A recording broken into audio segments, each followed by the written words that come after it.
বামুনডাঙ্গা বাস স্ট্যান্ডে ডাকাতির উদ্দেশ্যে জড়ো হওয়া 4 জনকে হাসুয়া লোহার রড সহ গ্রেপ্তার করে আদালতে পাঠালো পুলিশ সোমবার 12টা নাগাদ।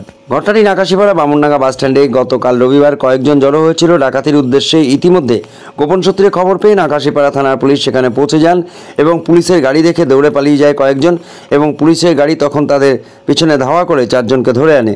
তাদের হাতে একটি লোহার রড, হাসুয়া এবং একটি স্ক্রুড্রাইভার উদ্ধার করা হয়। পুলিশ সূত্রে জানা যায়, কোনো বড়সড় ধরনের ডাকাতি করার উদ্দেশ্যে তারা জড়ো হয়েছিল।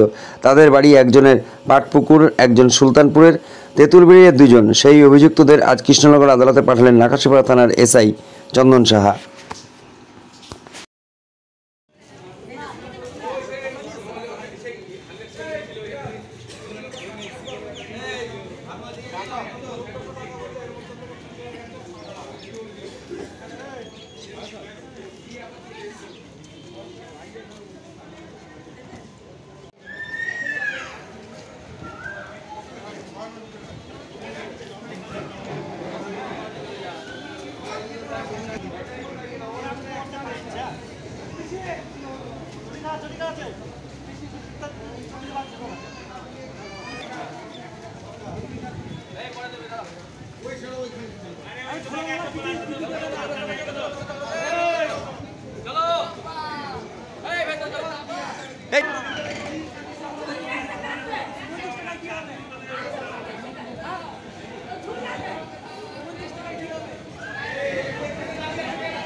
বাড়ি যায়, কাছে থাকেন, কোনো কাজ নেই, আজকে কেমন